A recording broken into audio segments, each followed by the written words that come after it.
In Chapter 6, we're going to learn about functions as compared to procedures that we've been studying. Procedures and functions are a way to break up code into smaller blocks to make programming easier. The difference between a procedure and a function is when you call a procedure, it goes off, it executes its code, it does its job, but then the calling main program can't make use of anything that's done. Once the procedure is finished executing, that's it. With a function, you get the possibility of returning information back to the calling function or the calling main program, and that can be very useful. It doesn't have to be a main program that calls. It can be another function, but that's okay. Let's not get into that right now. So let's look at some programs that we've already done. So we had a procedure to compute a factorial of a number. So this is factorial of a number m. And we use a for loop to compute 1 times 2 times 3 times 4 up to m. And then, when this was done, it printed out what the factorial was. And that was it. Once you printed it, you were done, and the main calling program had no chance of using the factorial. And so here's how we called factorial. We had an input we asked for. They gave us a number. That's, of course, because it's an input, number is actually a string. We converted that string into an integer and called factorial with it, and we're able to print out what number factorial was. Let's compare that then with having a factorial procedure to having a factorial function. So the only difference in the code here is that at the end, instead of printing out factorial, we're going to use a new statement called return. So we're just going to return factorial, and that means just pass factorial back to the calling program. There's some advantages to doing this. But I'm going to look at now how we would use factorial to compute a factorial like the procedure that we had above. So it's pretty similar to call it. I've got this really complicated looking line here, but input, what number would you like to compute the factorial of? That's going to be converted to an integer, which we're then going to call factorial with to compute the factorial of whatever that integer is. Now remember that in this case, factorial is a function. It returns a value. To see that value, you have to print it. So let's run this. Well, actually, let's hold off because there's something else this is going to do when we ask it to run. It's also going to ask us to compute down here n choose k. So this is a combination, n choose k.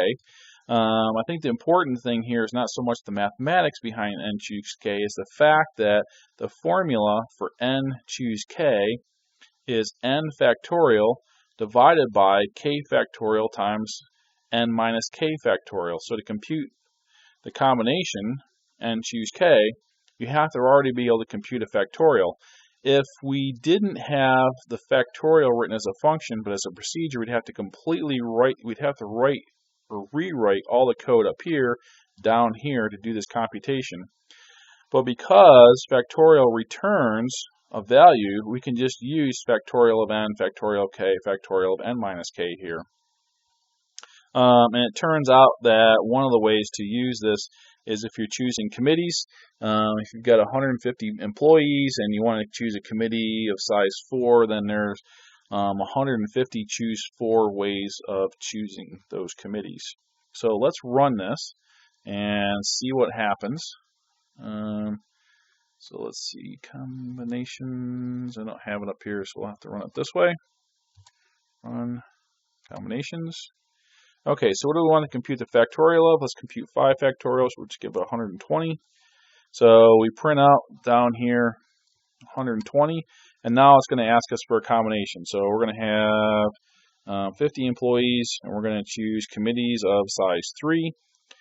And it turns out there are 19,600 ways that you can form those committees. This is not, there's one more thing I want to note here. N choose k should always be an integer, so notice that up here I chose to do integer division. If you don't do that, if you put a single division bar, you're going to get a decimal place.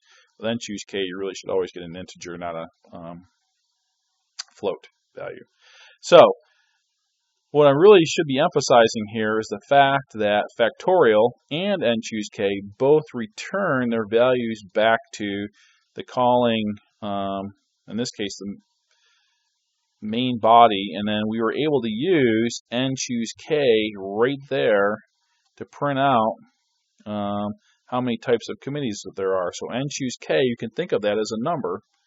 Instead of as a procedure that goes off and prints something, you can actually think of it as a number. We converted that to a string and then put that inside the sentence. There are 19,600 committees, so on. Here's another example. Remember that we wrote a simple calculator function earlier. So here's the code for that. If it's plus, you add. If it's minus, you subtract. If it's multiplication, you multiply, and so on. Division, exponents.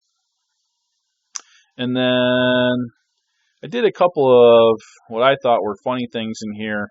If it was division and you divide by 0, I said the answer was infinity.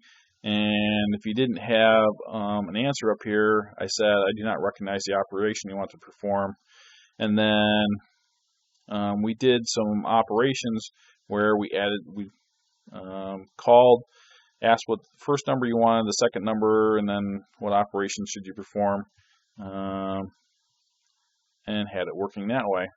I've rewritten this procedure, which prints out the values as a function. But to do that, I actually had to make some changes, because as a function, I can take the value for compute, and it will be a number, and put that back inside compute. So I can do something like, what is 2 plus 3 times 5 using compute. As a procedure, you can't do that because the old procedure would just print out 3 times 5, and then you wouldn't have the value of 15 to use.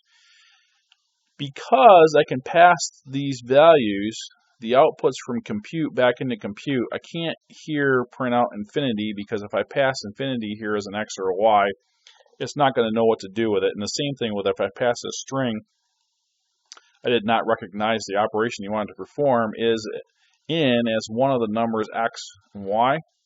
Compute's not going to know what to do with that. So I've made some modifications to compute.